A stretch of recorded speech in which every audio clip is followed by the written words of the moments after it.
Operasi Laut Merah, kisah 53 tahun yang menyelamatkan Malaysia. Dua laluan laut utama kini telah disekat. Seolah-olah sebuah mangga gergasi telah mengunci laluan yang membawa 20% bekalan minyak dunia. Taiwan menjerit kehabisan gas asli dalam masa kurang dari 10 hari, manakala harga gas di Eropah melonjak 50% dalam sekelip mata. Namun, di tengah-tengah kekalutan ini, Malaysia melakukan sesuatu yang tidak dijangka. Ia menghantar kapalnya sendiri ke lautan yang digeruni dunia. Di sana, sebuah kapal perang Tentera Laut Diraja Malaysia, TLDM, dari gugus tugas maritim khas sudah sedia menanti. Lebih mengejutkan, UAE mengabaikan barisan kapal dari negara lain dan mengisi sebuah kapal tangki Malaysia terlebih dahulu. Seluruh dunia tertanya-tanya, mengapa Malaysia didahulukan? Kisah 53 tahun tentang sebuah negara yang berani merempuh sekatan demi mendapatkan minyak, kini akan didedahkan. Anda mungkin bimbang membaca berita akhir-akhir ini. Cerita tentang bekalan nafta yang terputus boleh menyebabkan beg plastik sampah kehabisan stok. Kisah kekurangan minyak jet yang boleh menyebabkan kapal terbang tidak dapat berlepas. Peperangan yang berlarutan ini membuatkan seluruh dunia menanti dengan cemas setiap kenyataan dari Rumah Putih. Malaysia juga tidak terkecuali. Adakah bekalan minyak kita selamat? Adakah kita sedang menuju bencana? Anda mungkin mengeluh setiap kali membaca berita. Hari ini saya akan menjawab semua kerisauan itu, satu persatu. Pertama, mari kita fahami apa yang sedang berlaku. Pada bulan Mac tahun ini, perang meletus antara Amerika Syarikat dan Iran. Kor pengawal revolusi Iran mengisytiharkan sekatan ke atas Selat Hormuz. Jika Anda lihat pada peta, Selat Hormuz adalah satu-satunya jalan keluar dari Teluk Parsi ke Laut Lepas. Bahagian paling sempitnya hanya sekitar 50 km, dan laluan sempit inilah yang telah ditutup oleh Iran. Sebelum sekatan, lebih 36 kapal tangki melalui selat ini setiap hari. Selepas sekatan, hanya 3. Laluan ini benar-benar telah dikunci. Kira-kira 20% pengangkutan minyak mentah dunia bergantung pada laluan tunggal ini. Bayangkan begini, Anda menggunakan lebuh raya utara selatan untuk berulang-alik ke tempat kerja setiap hari. Suatu pagi, lebuh raya itu ditutup sepenuhnya. Semua kendaraan terpaksa menggunakan jalan lama, menyebabkan kesesakan yang dahsyat. Itulah yang sedang berlaku di lautan. Kos pengangkutan antarabangsa melonjak serta-merta. Kos untuk menyewa sebuah kapal tangki sahaja meningkat sehingga 7 kali ganda. 7 kali ganda, tetapi ia tidak berhenti di situ. Terdapat sebuah negara bernama Yaman, terletak di selatan Arab Saudi. Di sana, wujud sebuah kumpulan bersenjata yang dikenali sebagai pemberontak Houthi, sekutu rapat Iran. Mereka mengisytiharkan penyertaan dalam perang ini dan mula mengancam pintu masuk ke Laut Merah di sebuah laluan sempit bernama Selat Bab el-Mandeb. Namanya mungkin sukar disebut, tetapi anggap sahaja ia sebagai pintu utama ke Laut Merah. Satu daripada 10 barangan yang diangkut melalui laut di seluruh dunia melalui pintu ini. Untuk minyak sahaja, jumlahnya lebih besar. Jika Selat Hormuz adalah pintu hadapan, maka Laut Merah adalah pintu belakang. Kini, pintu hadapan telah disekat dan pintu belakang pula mula digoncang. Bayangkan Anda ingin memandu dari Kuala Lumpur ke Pulau Pinang. Lebuh raya utara selatan, umpama Selat Hormuz telah ditutup. Jadi, Anda cuba menggunakan lebuh raya pantai timur untuk pusing, tetapi ia juga sedang dalam pembinaan, umpama Laut Merah. Satu-satunya jalan yang tinggal ialah memandu ke selatan mengelilingi Afrika melalui Tanjung Harapan. Ini ibarat mahu ke Pulau Pinang tetapi melalui Johor Bahru dan Kuantan. Perjalanan bertambah sejauh 9.000 km.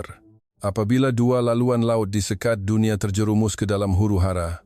Mari kita lihat keadaan negara lain. Pertama, Taiwan. Hampir 48% tenaga elektriknya dijana oleh gas asli. Namun, simpanan reserve LNG mereka hanya cukup untuk 8 hingga 11 hari. Ini seperti membuka peti sejuk dan mendapati lauk hanya cukup untuk 2 hari. Jika pasar raya ditutup, Anda akan mula kelaparan pada hari ketiga. Tambahan pula, Taiwan mempunyai TSMC, syarikat yang menghasilkan 7 daripada 10 chip semikonduktor untuk telepon pintar dan kereta di seluruh dunia. Syarikat ini sahaja menggunakan 1/10 daripada jumlah elektrik seluruh Taiwan. Jadi, apabila berita tentang bekalan gas yang hanya berbaki 10 hari tersebar, seluruh Taiwan gempar. Jepun sedikit lebih baik dengan simpanan LNG untuk 19 hari. Tetapi 19 hari tidak sampai 3 minggu. Ini bermakna mereka tidak dapat bertahan walaupun sebulan. Eropah pula berbeza. Harga gas asli mereka melonjak 50% dalam masa 2 hari. bil gas naik separuh dalam sekelip mata. Di India, restoran-restoran dilaporkan terpaksa ditutup kerana tidak mendapat bekalan gas. Vietnam dan Filipina pula menghentikan sepenuhnya pembelian LNG. Tetapi Malaysia, kerajaan dengan tenang mengeluarkan satu taklimat. Rizab yang dikumpul oleh kerajaan dan sektor swasta berjumlah lebih 150 juta tong. Ini cukup untuk kira-kira 210 hari. 210 hari bermakna hampir 7 bulan. Walaupun setitik minyak pun tidak masuk mulai hari ini, Malaysia boleh bertahan sehingga musim sejuk akan datang.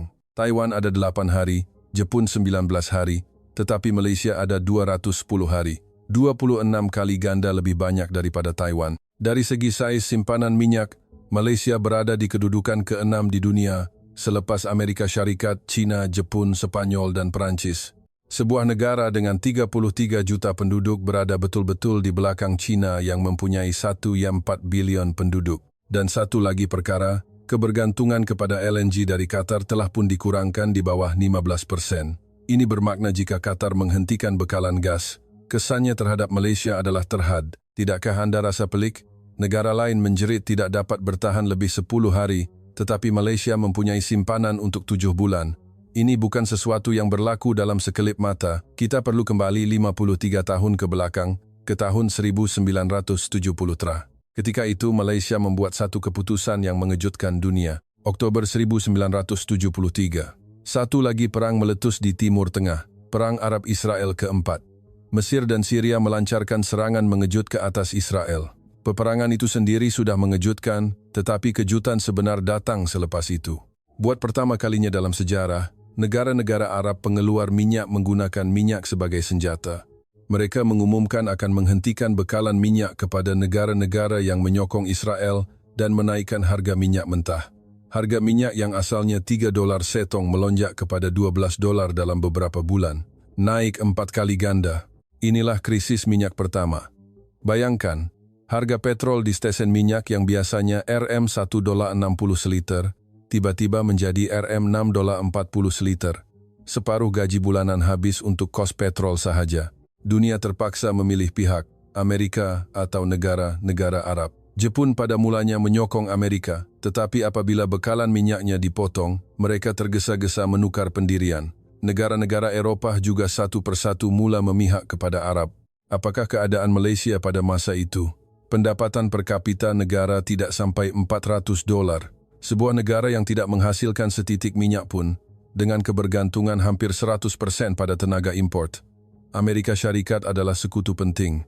Namun, jika Malaysia memihak kepada Israel demi menjaga hati Amerika, negara-negara Arab akan memotong bekalan minyak. Jika minyak tiada, kilang akan berhenti. Jika kilang berhenti, ekspor akan lumpuh. Jika ekspor lumpuh, ekonomi negara akan ranap. Ia adalah satu pertaruhan yang sangat besar. Ibaratnya begini, di pejabat, bos besar telah menyatakan sokongannya kepada pasukan A. Tetapi, pasukan B pula yang memegang kunci dewan makan. Jika Anda menyinggung perasaan pasukan B, Anda tidak akan dapat makan. Malaysia, sebagai seorang pekerja baru, mengangkat tangan dan berkata, saya rasa pasukan B yang betul. Hanya ada dua kemungkinan, dipecat atau diiktiraf. Pada Desember 1973, Kerajaan Malaysia mengeluarkan kenyataan rasmi menyokong perjuangan Arab. Israel mesti berundur dari wilayah yang didudukinya. Sebagai sekutu Amerika, tindakan ini pasti tidak disenangi oleh Washington. Tetapi bagi Malaysia, ketiadaan minyak bermakna pengakhiran negara. Ini bukan lagi soal diplomasi, ia soal kelangsungan hidup. Dan pertaruhan ini membuahkan hasil.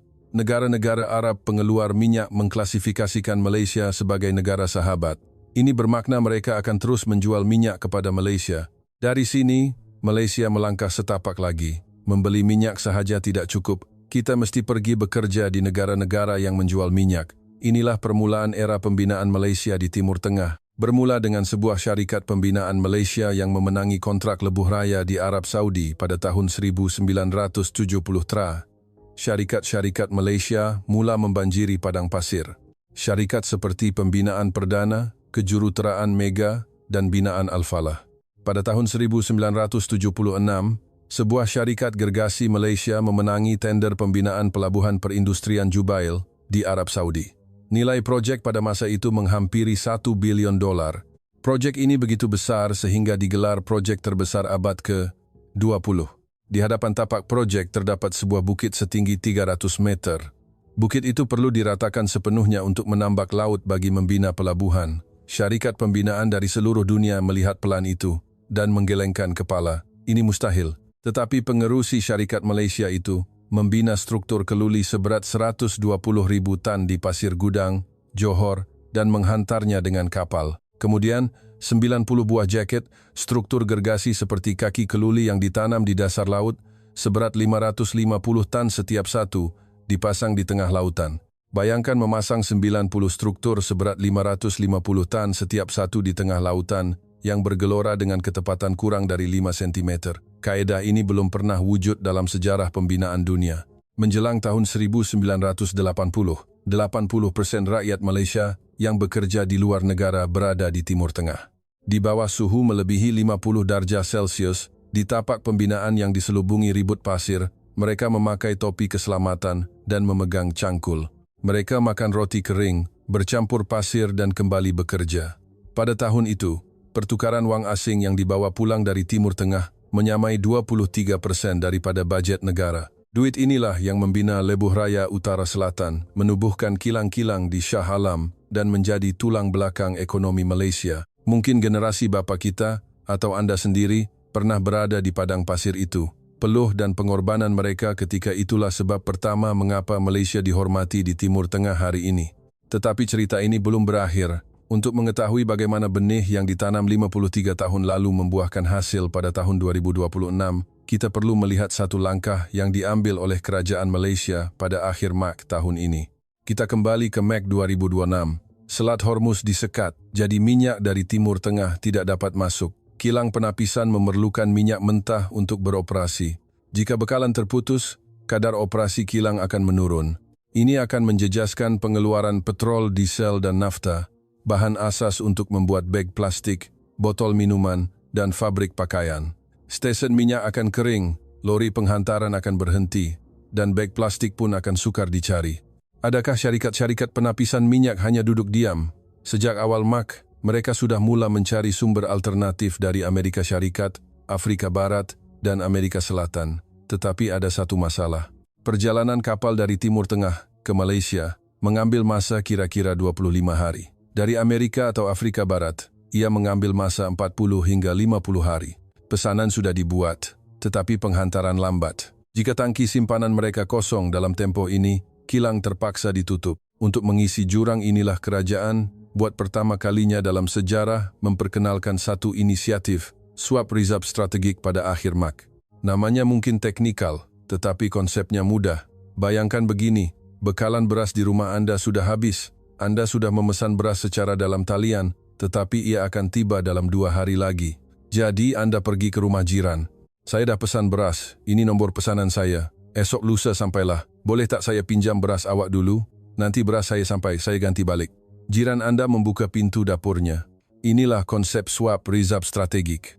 Syarikat penapisan minyak mendapatkan minyak mentah alternatif dari Amerika atau Afrika Barat dan memuatkannya ke atas kapal. Mereka kemudian menyerahkan dokumen perkapalan kepada kerajaan. Kerajaan mengesahkan dokumen itu. Betul ke dah muat? Jika ya, kerajaan akan membuka pintu stor reserve strategiknya dan meminjamkan minyak kepada syarikat itu. Apabila kapal tangki dari sumber alternatif tiba di Malaysia, syarikat itu akan memulangkan jumlah minyak yang sama ke dalam tangki reserve negara. Pinjam dan pulangkan. Keempat-empat syarikat penapisan utama, negara menyahut seruan ini. Permohonan mereka sahaja mencecah lebih 20 juta tong bersamaan dengan 10 kapal tangki super besar.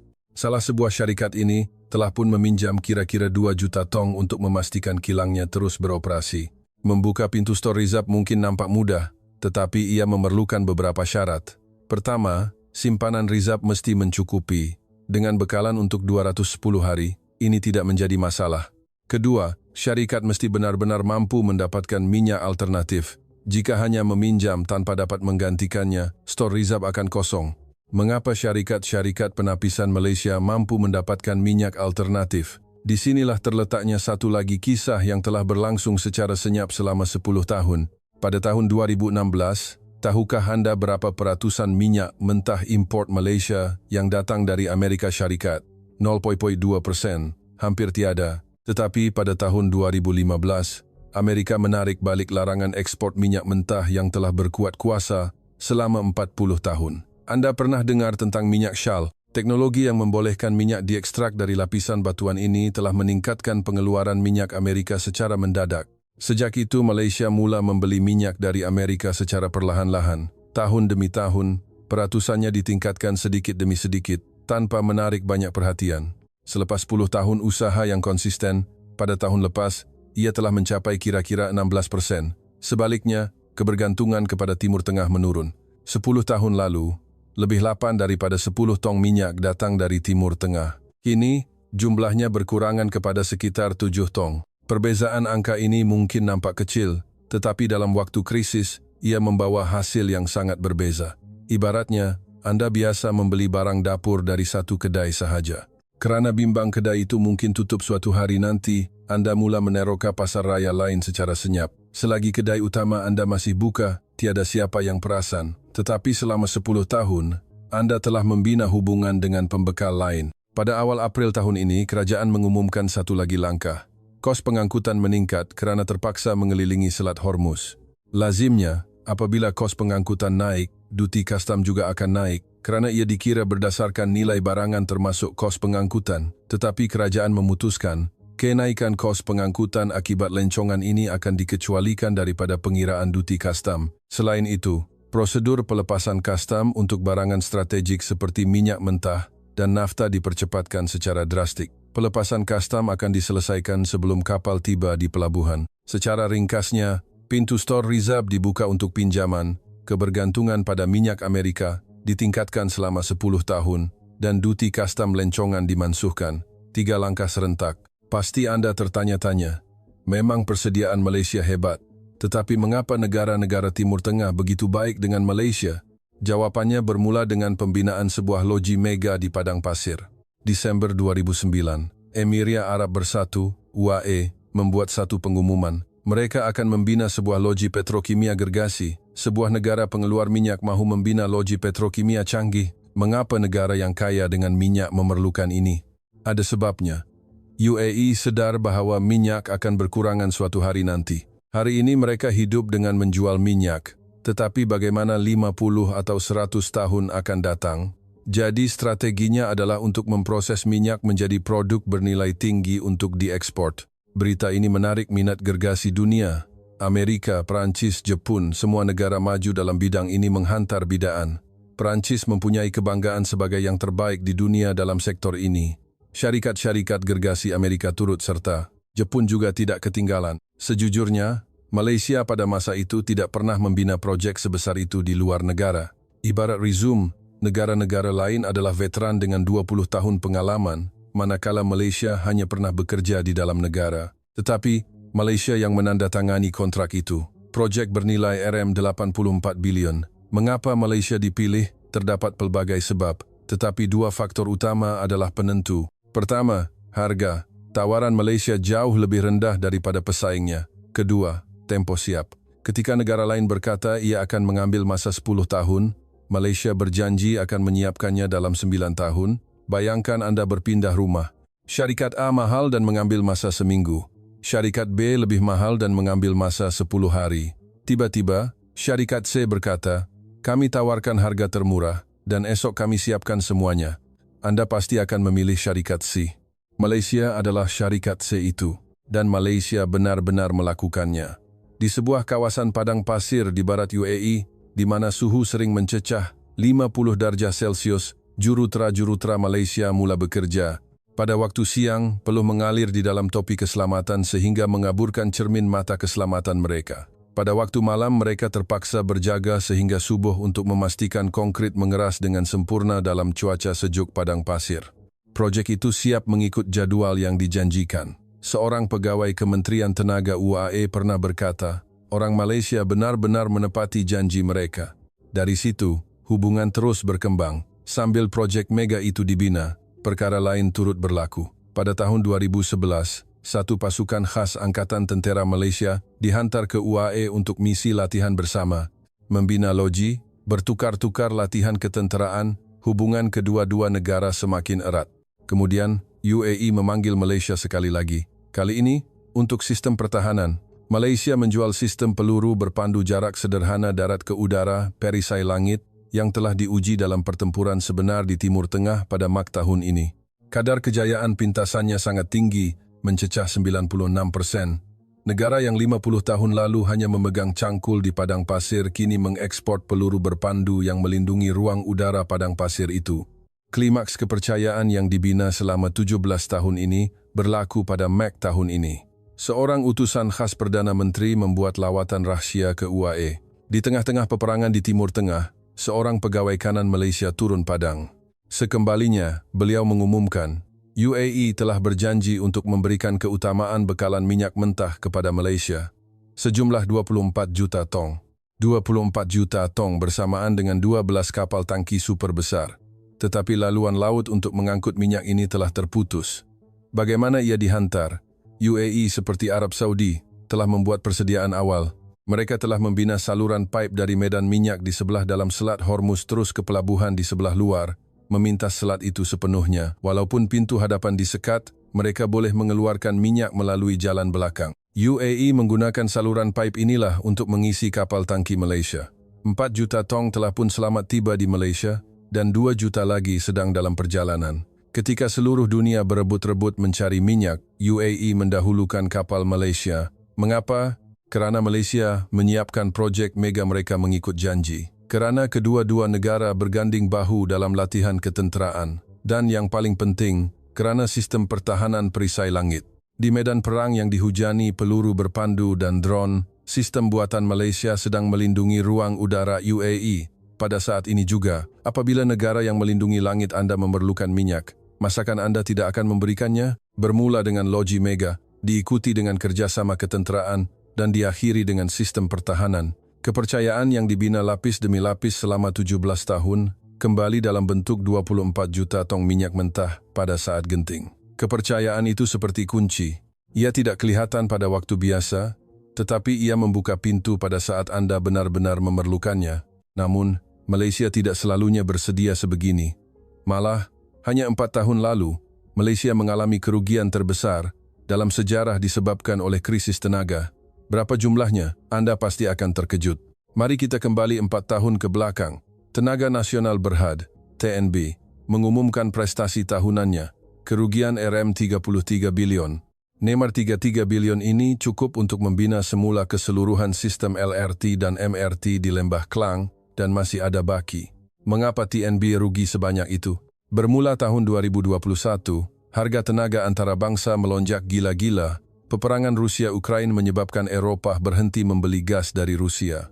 Seluruh dunia berebut untuk membeli gas dari sumber lain, menyebabkan harga LNG melambung tinggi.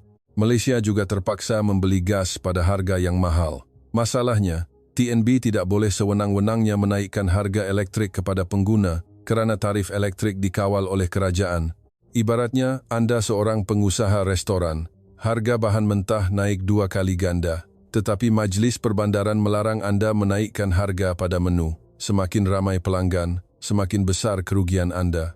Itulah yang membawa kepada kerugian RM33 bilion. Kerugian RM33 bilion ini, walaupun menyakitkan, meninggalkan satu pengajaran penting. Struktur tenaga kita tidak boleh begini. Jika kita hanya bergantung pada satu sumber, kita akan turut goyah apabila sumber itu goyah. Jika kita hanya mengawal harga, kos sebenar akan meletup di tempat lain. Dengan pengajaran ini, Malaysia mula mengubah struktur tenaganya. Pertama, Malaysia menandatangani perjanjian pembelian tenaga berskala besar dengan Amerika Syarikat bernilai hampir 100 bilion dolar. Ini adalah satu jumlah yang lebih besar daripada bajet tahunan kebanyakan negara. Malaysia berjanji untuk membeli sebahagian besar keperluannya dari Amerika. Ini bukan sahaja menjamin bekalan tenaga, tetapi juga menjadi kad diplomasi. Bagi Amerika, mereka mendapat pelanggan besar untuk minyak Shell dan gas mereka. Ini boleh mengurangkan tarif perdagangan ke atas barangan Malaysia. Selepas perjanjian ini, dilaporkan tarif Amerika ke atas barangan Malaysia telah menurun. Membeli tenaga sambil menyelesaikan isu perdagangan, membunuh 2 ekor burung dengan satu batu. Kemudian Malaysia meningkatkan import LNG dari Australia. Pada tahun lepas, LNG Australia menyumbang kira-kira 30% daripada jumlah keseluruhan. Australia adalah pengekspor LNG kedua terbesar di dunia dan, tidak seperti Timur Tengah, mempunyai risiko perang yang rendah. Dan satu lagi Qatar. Negara yang dahulunya merupakan pembekal LNG utama Malaysia, kini kebergantungannya telah dikurangkan di bawah 15%. Mengapa ini penting? Pada Mac tahun ini, sebuah kemudahan LNG gergasi di Qatar diserang oleh peluru berpandu Iran. Sebahagian barisan pengeluarannya rosak. Kira-kira 17% kapasiti ekspor LNG Qatar musnah. Pemulihan dijangka mengambil masa 3 hingga 5 tahun. Ketua Syarikat Tenaga Qatar mengumumkan, kami tidak dapat menghantar gas kepada negara-negara yang mempunyai kontrak jangka panjang sehingga 5 tahun. Ini dipanggil force majeure, pengisitiharan keadaan di luar kawalan. Negara-negara lain panik, harga spot LNG melonjak dan harga gas Eropah naik 50% dalam 2 hari. Bagaimana dengan Malaysia? Kerajaan memberi taklimat, kebergantungan pada Qatar telah pun dikurangkan kepada 15% dan sumber alternatif dari Amerika dan Australia sedang beroperasi. Ibaratnya, kedai lauk kegemaran Anda tiba-tiba tutup selama sebulan. Keluarga yang hanya bergantung pada kedai itu akan kehabisan lauk. Tetapi Malaysia sudah mempunyai 3 lagi kedai lauk lain. Oh, kedai itu tutup, sayang juga, tapi kami tak ada masalah. Kerugian 33 bilion itu. Dulu, seluruh negara marah kerana wang cukai hangus begitu sahaja. Tetapi pengajaran dari kerugian itulah yang melahirkan perjanjian dengan Amerika, peningkatan import dari Australia, dan pengurangan kebergantungan pada Qatar. Ia adalah yuran pengajian yang mahal, tetapi Malaysia tidak mensia-siakan pelajaran itu. Wang yang kita rasa terbazir 4 tahun lalu, kini telah menjadi perisai untuk Malaysia. Selain perisai ini, ada satu lagi perigi yang telah digali oleh Malaysia secara senyap selama 15 tahun. Di sebuah pekan pelabuhan kecil di pantai barat Kanada yang tidak pernah dipedulikan sesiapa. Di pantai barat Kanada, jauh ke utara dari Vancouver, terdapat sebuah pekan pelabuhan kecil bernama Kitimat. Sebuah pekan sunyi yang dikelilingi gunung, dengan populasi hanya beberapa ribu orang. Pekan kecil inilah yang kini menjadi salah satu kad tersembunyi untuk keselamatan tenaga Malaysia. Di sini sebuah kemudahan gergasi telah dibina untuk mencairkan gas asli dan memuatkannya ke atas kapal. Ia dikenali sebagai Projek LNG Kanada, satu pelaburan bersama oleh syarikat dari pelbagai negara. Petronas mengambil bahagian dengan pegangan 5%. 5% mungkin nampak kecil, tetapi jumlah pelaburan keseluruhan projek ini adalah sekitar RM105 bilion. 5% bermakna pelaburan sekitar RM525 bilion. Bukan jumlah yang kecil. Projek ini bermula pada awal 2010-an. Meratakan tanah, mendapatkan permit, membina kemudahan, setiap langkah mengambil masa bertahun-tahun. Ibaratnya, kerja menggali perigi di halaman rumah bermula pada tahun 2010, tetapi air hanya keluar pada tahun 2025. 15 tahun menggali. Pasti ada yang mengkritik, buat apa susah payah bawa gas dari Kanada? Beli saja dari Timur Tengah, membazir duit saja. 15 tahun habiskan duit, 1 tong gas pun tak dapat. Tetapi Petronas terus menggali. 2 unit pencairan dibina dengan kapasiti tahunan 14 juta tan. Pada musim bunga tahun lepas, kapal kargo LNG pertama berlabuh di terminal. Gas mula dimuatkan. Dan pada musim panas tahun lepas, kargo ekspor pertama berlepas. Kemanakah tujuannya? Pelabuhan Klang, Malaysia. Air pertama yang keluar dari perigi 15 tahun itu menuju ke Malaysia. Kapal ini istimewa. Cuba bayangkan peta dunia. Untuk datang dari Timur Tengah ke Malaysia, kapal perlu melalui Teluk Parsi, Lautan Hindi, dan Selat Melaka. Di laluan ini ada Selat Hormuz, Selat Melaka, dan Laut Cina Selatan. 3 zon berisiko. Tetapi kapal dari Kanada ke Malaysia hanya perlu merentasi Lautan Pasifik. Ia tidak melalui Selat Hormuz. Ia tidak melalui Laut Merah. Apa jua perang yang berlaku di Timur Tengah tidak akan menjejaskan laluan ini. Jaraknya juga lebih pendek, menjadikan kos pengangkutan 20% lebih murah daripada laluan lencongan dari Timur Tengah. Gas yang sama, tetapi lebih selamat dan lebih murah. Sekarang Anda faham. Projek yang 15 tahun lalu dikritik. Buat apa bawa gas dari Kanada? Kini bersinar apabila Selat Hormuz disekat dan Qatar menghentikan bekalan. Pokok yang ditanam sebagai persediaan untuk musim kemarau, kini menjadi payung tepat pada hari hujan lebat. Memang jumlahnya belum besar, sekitar 700.000 tan setahun, hanya sebahagian kecil daripada jumlah import LNG Malaysia. Tetapi yang penting bukan saiznya, tetapi kewujudan laluan ini. Gas datang dari tempat selain Timur Tengah, melalui laluan laut yang selamat. Ayat ini membawa makna yang sangat berbeza pada Mak tahun ini. Pokok yang ditanam 15 tahun lalu sedang melindungi kita dari hujan pada tahun 2026. Mendengar semua ini, Anda mungkin berpikir, Rizab ada, bekalan dari Amerika ditingkatkan, minyak dari UAE datang, gas dari Kanada pun ada. Cukup kan? Ya, ia cukup kukuh. Tetapi masih ada satu yang tinggal. Minyak dari Arab Saudi. Jumlahnya terlalu besar untuk digantikan sepenuhnya oleh negara lain. Dan untuk mendapatkannya, kita perlu merentasi lautan paling berbahaya di dunia ketika ini. Lautan yang tidak dimasuki oleh kapal Malaysia selama 28 bulan. Laut Merah. Kini, kita tiba di bab terakhir cerita ini. Arab Saudi sejak dahulu lagi bimbang, bagaimana jika Selat Hormuz disekat? Jadi mereka telah menyediakan satu insurans. Saluran pipe sepanjang 1.200 km dibina dari medan minyak di timur ke pelabuhan di pantai Laut Merah di barat. Ibarat pipe yang merentasi jarak dari Perlis ke Johor Bahru dan patah balik. Pada waktu biasa, pipe ini hanya digunakan pada kapasiti rendah. Tetapi sekarang dengan Selat Hormuz disekat, mereka telah membuka injapnya sepenuhnya. 3,5 kali ganda lebih banyak minyak kini mengalir melaluinya. Minyak sudah sampai di pelabuhan barat. Masalahnya sekarang ialah untuk keluar dari pelabuhan itu, kapal mesti melalui Laut Merah. Ingat pintu masuk Laut Merah, lautan yang menjadi sasaran drone dan peluru berpandu Houthi. Sejak Desember 2023, kerajaan Malaysia telah melarang kapal-kapal Malaysia memasuki Laut Merah. Bahaya, jangan masuk. Selama 28 bulan, kapal kita terpaksa mengelilingi Afrika melalui Tanjung Harapan, perjalanan tambahan sejauh 9.000 km. Tetapi kini, keadaan berbeza. Selat Hormuz disekat dan satu-satunya cara untuk mendapatkan minyak Saudi adalah melalui Laut Merah. Jika tidak, kita terpaksa melupakan minyak Saudi. Perdana Menteri dalam satu mesyuarat ekonomi khas memberi arahan. Runding dan laporkan cara untuk mengangkut minyak mentah melalui Laut Merah. Selepas 28 bulan, Laut Merah dibuka semula. Syarikat-syarikat penapisan segera mencari kapal tangki. Tetapi ada satu perkara penting. Untuk menghantar kapal ke perairan berbahaya, persetujuan anak-anak kapal diperlukan. Ini bukan arahan, tetapi persetujuan. Lautan ini berbahaya. Adakah Anda bersedia untuk pergi? Mereka boleh menolak. Tetapi ada yang bersetuju. Nama mereka tidak akan terpampang di dada akhbar. Tetapi tanpa mereka, minyak Saudi tidak akan sampai ke Malaysia. Kapal itu melalui Laut Merah dan memasuki Teluk Aden. Dan di Teluk Aden, Tentera Laut Diraja Malaysia, TLDM, sudah menanti. Gugus Tugas Maritim Khas dengan kapal frigat KD Lekiu sebagai tunjangnya, bersama kira-kira 260 anggota tentera kita berada di lautan itu. Pasukan ini telah menjaga perairan itu selama 18 tahun.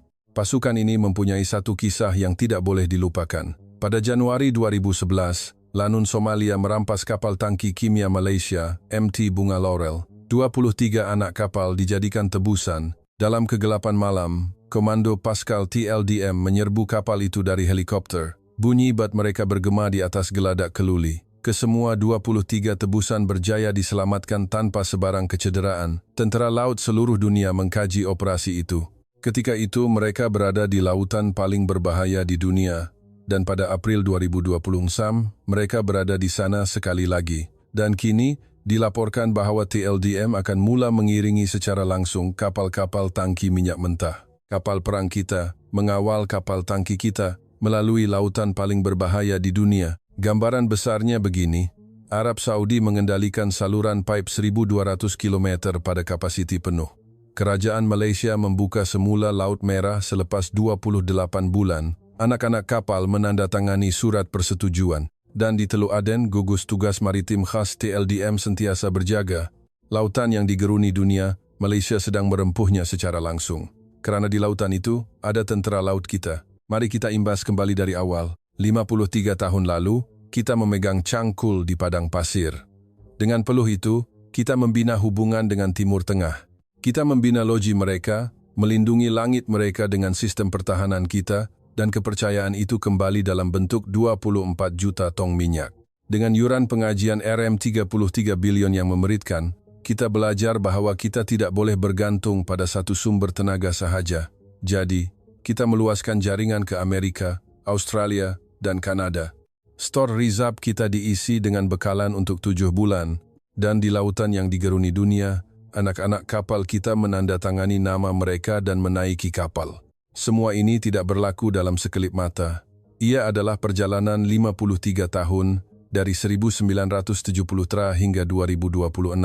Generasi bapa kita yang berpeluh di padang pasir, para pemimpin yang bertekad untuk mengubah struktur negara, setiap seorang daripada mereka telah membina 210 hari yang kita ada hari ini. Sebuah agensi berita antarabangsa melaporkan tentang krisis ini dengan tajuk Malaysia Menepis Kebimbangan Bekalan.